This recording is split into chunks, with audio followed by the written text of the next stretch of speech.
Hound, written by Pitchet Hamsters, read by Arashi.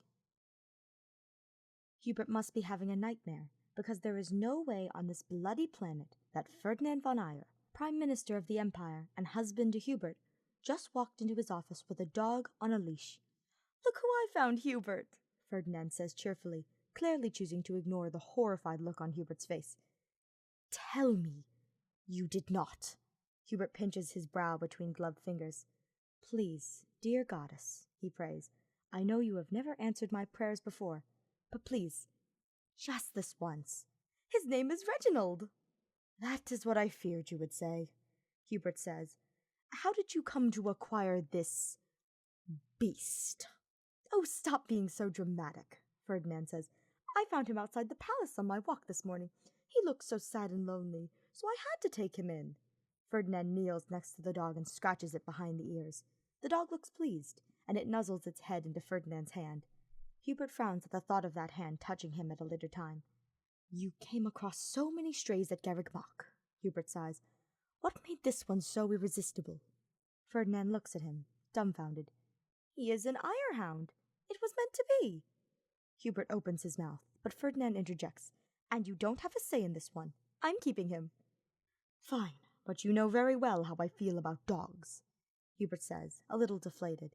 Ferdinand has that look about him, a stubborn, determined one, set right above his brow, wrinkling it ever so slightly. When his husband gets like this, there is nothing Hubert can say or do to change his mind.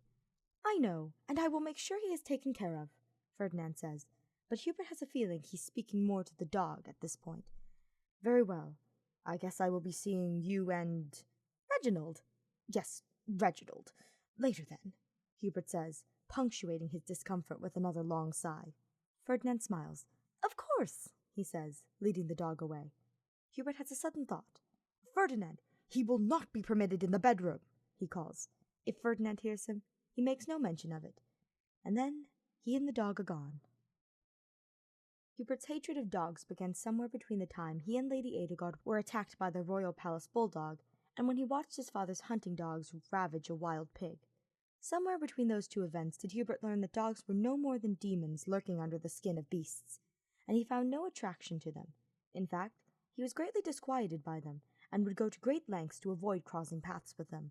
Back at Garrigmach, Hubert would often send servants to fetch arms and goods from local merchants, if only to avoid the strays that slept in the lazy afternoon sun.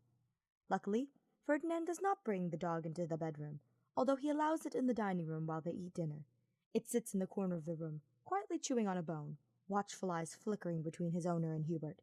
Hubert has trouble eating that night, and when he and Ferdinand tuck into bed, his husband curling into his chest and falling asleep quickly, Hubert is kept awake by the sound of gentle scratches outside their bedroom door, ever so faint.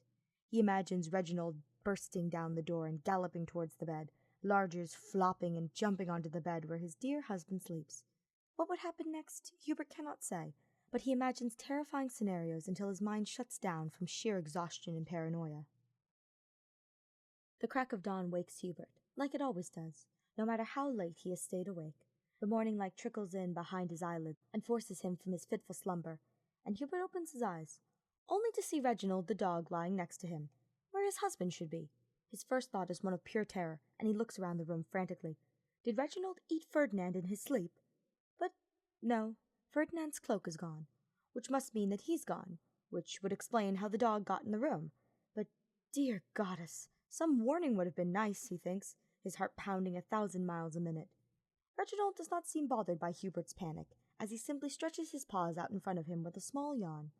Hubert leans over the slightest bit, not wanting to disturb the dog any further, only to see that the dog's tongue has gotten caught between his teeth, sticking out ever so slightly. The bright pink is a stunning contrast against the molted orange and black fur.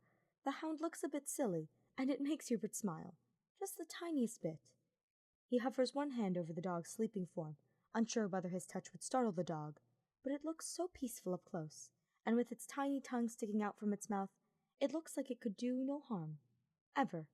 Hubert is comforted by the thought. Gently, very gently, he strokes the dog's fur just once, following the direction of the hair, just like he's seen others do. Reginald shifts. Hubert withdraws his hand like he's touched a burning stove, but the dog simply curls its head a little closer into the blanket exposing his belly with the motion, as if he wanted Hubert to rub that too. Hubert is startled by a whimper from the corner of the bedroom, and he whips around to find Ferdinand, his eyes teary and his hand over his mouth. He is looking at Hubert with such tenderness. "Goddess, Ferdinand, you startled me," Hubert says. Do you like Reginald, Hubert?" his husband asks, his eyes glimmering. Hubert scoffs and crosses his arms. "No, absolutely not." He takes a scooch away from the sleeping hound. "Please, I don't know what you saw, but I still do not approve of this animal." Ferdinand smiles knowingly, saying nothing. "Do not give me that look, Ferdinand. I was simply checking to see if it was dead." "Sure you were, my love," Ferdinand says, a playful gleam in his eye. "Now, I'm going to take Reginald on a walk. Would you like to come?" Hubert says nothing. Ferdinand smiles again and grabs the leash from where it hangs on their bedroom door. "Great," Ferdinand says. "I'll see you downstairs in 5."